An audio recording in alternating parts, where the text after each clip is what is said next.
नून league वाले समझते हैं उन्होंने मैच फिक्स कर लिया। हैरान हूं अभी तक अपने मंशूर का ऐलान नहीं किया। पुराने सियासतदानों ने मुआशरे और इदारों को तकसीम किया। हम नफरत और तकसीम की सियासत खत्म करेंगे। बिलावल भुट्टो का मुल्तान में जलसे से खिताब।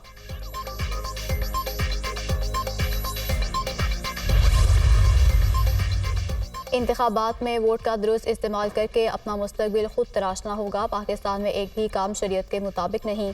वतन अजीज को कुरान और सुन्नत का निज़ाम चाहिए। मौलाना फजल रहमान का जतोई में खिताब।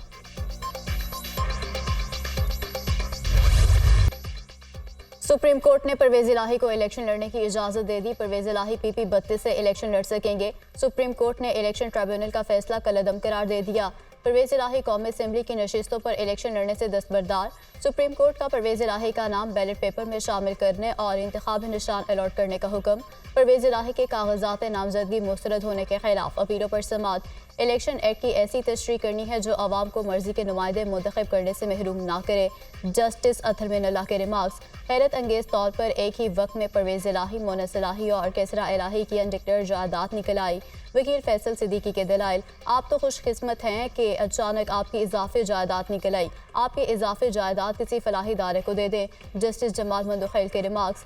हुकूमत को इस जायदाद पर एतराज़ है तो खुद रख ले। वकील का जवाब। परवेज इलाही का एतराज़ का तो बाद में भी ज़्यादा मुमकिन है।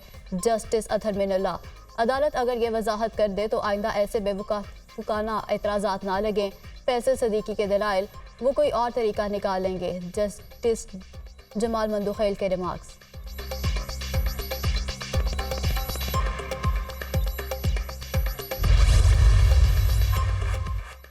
सुप्रीम कोर्ट ने शौकत बसरा और सनम जावेद को भी इलेक्शन लड़ने की इजाजत दे दी। शौकत बसरा NA 163 बहावल नगर से उम्मीदवार हैं। सनम जावेद को NA 119, 120 और सूबाई असम्बली की हल्का 150 से इंतखाबात लड़ने की इजाजत। सुप्रीम कोर्ट का इलेक्शन कमीशन को सनम जावेद और शौकत बसरा के नाम बैलेट पेपर में शामिल करने का हुक्म। इलेक्शन के लिए उम्मीदवार मुश्तरका अकाउंट भी मुख्तस कर सकता है। कानून में मुश्तरका अकाउंट पर कोई पाबंदी नहीं है। जस्टिस मुनीब अख्तर के रिमार्क्स। शौकत बसरा ने मीडिया से गुफ्तगू में कहा, बानी PTI हमारे बच्चों की जंग लड़ रहा है। हमें लेवल प्लेइंग फील्ड नहीं, सिर्फ फील्ड दें। मफरूर होने की बुनियाद पर किसी को इलेक्शन लड़ने से नहीं रोका जा सकता। इलेक्शन लड़ना बुनियादी हक है। सुप्रीम कोर्ट ने NA 87 खुशाब से आज़ाद उम्मीदवार उमर असलम को इलेक्शन लड़ने की इजाज़त दे दी। मफरूर शख्स इलेक्शन नहीं लड़ सकता। बता दें कहाँ लिखा है। इलेक्शन का फैसला अवाम ने करना है। अवाम के हुकूम मुतासिर हो रहे हैं। एहतसाब अवाम ने करना है, इलेक्शन कमीशन ने नहीं। जस्टिस अथर मिन अल्लाह के रिमार्क्स। उमर असलम के 9 मई के मुकदमात में मफरूर होने की बुनियाद पर कागजात नामजदगी मुस्तरद किए गए थे। जस्टिस मंसूर अली शाह की सरबराही में कायम 3 रुकनी बेंच ने समाअत की। सुप्रीम कोर्ट ने NA 49 अटक से ताहिर सादिक को भी इलेक्शन लड़ने की इजाज़त दे दी। ताहिर सादिक ने लाहौर हाई कोर्ट के फैसले के खिलाफ सुप्रीम कोर्ट से रुजू किया था।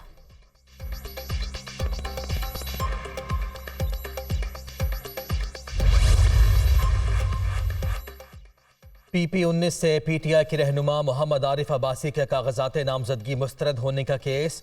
सुप्रीम कोर्ट ने इलेक्शन ट्रिब्यूनल का फैसला बरकरार रखते हुए अपील खारिज कर दी।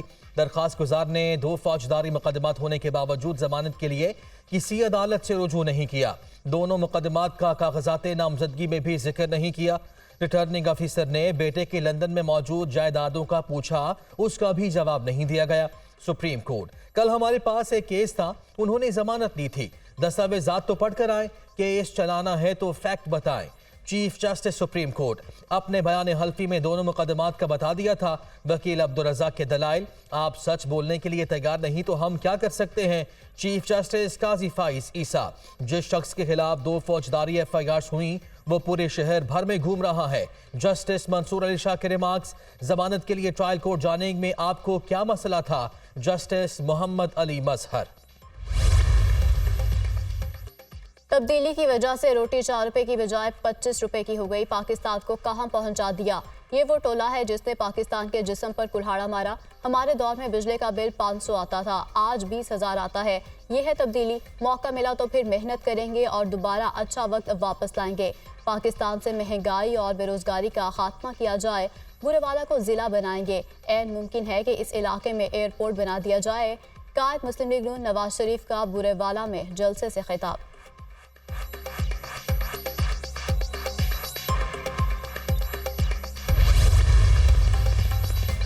नवाज शरीफ पर तनकीद करने वाले जहां से आए हैं वहां स्कूलों में मवेशी बंधे हैं। उनको जलसे करने में मुश्किल होती है क्योंकि उनके आगे पीछे नून लीग के तरक्याती मंसूबे होते हैं। तमाम जमातों ने जनूबी पंजाब को अपनी सियासत के लिए रखा है, लेकिन नून लीग ने यहाँ के लोगों की खिदमत की। उस्मान बुज़दार को कोई नहीं जानता था। वो कहते थे, मैं पंजाब में शहबाज शरीफ लगा हुआ हूँ। मुफ्त तालीम, मुफ्त इलाज और महंगाई को कम करना हमारा मंशूर है। चीफ ऑर्गेनाइजर मुस्लिम लीग नून मरियम नवाज का बुरेवाला में जलसे से खिताब।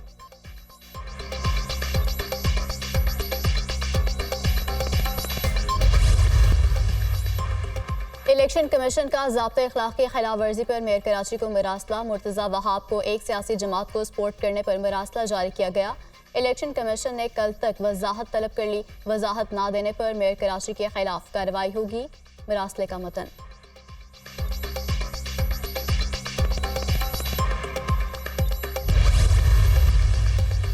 डिस्ट्रिक्ट एंड रिटर्निंग अफसरान को मजिस्ट्रेट दर्जा अव्वल के इख्तियारात तफवीज़। इलेक्शन कमीशन ने नोटिफिकेशन जारी कर दिया। DROs पोलिंग डे पर किसी भी जुर्म पर खुद सजा तफवीज़ कर सकेंगे। ज़ाब्ता अखलाक की खिलाफ वर्जियों की मॉनिटरिंग।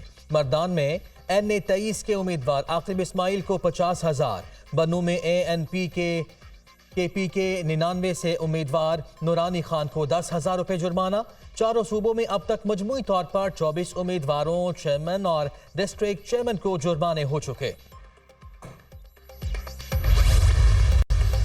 तीसरा कैंडिडेट वो है जो कि जिसने अपनी नॉमिनेशन पेपर में लिखा है कि मैं इस पार्टी का, एक ख़ास पार्टी मसलन PTI का मैं कैंडिडेट हूँ, और PTI ने उसको एक्सेप्ट किया है, लेकिन वो सिंबल चूँकि PTI को नहीं मिला, वो अपने ही सिंबल पे लड़ा है इलेक्शन। लेकिन उसने एफिडेविट में भी और नॉमिनेशन पेपर्स में भी ये जाहिर कर दिया है कि मैं पार्टी का नॉमिनी हूँ। आज़ाद उम्मीदवार इलेक्शन के बाद किसी भी पार्टी का इंतखाब कर सकते हैं। इलेक्शन में उम्मीदवार उसी पार्टी का समझा जाएगा जिसके पास निशान नहीं। इलेक्शन कमीशन की जिम्मेदारी है कि हर किस्म की रुकावट का हल ढूंढे। इलेक्शन कमीशन नाकाम नजर आ रहा है। हमें रिलीफ अदालत से ही मिलेगा। बैरिस्टर अली जफर की मीडिया से गुफ्तगू।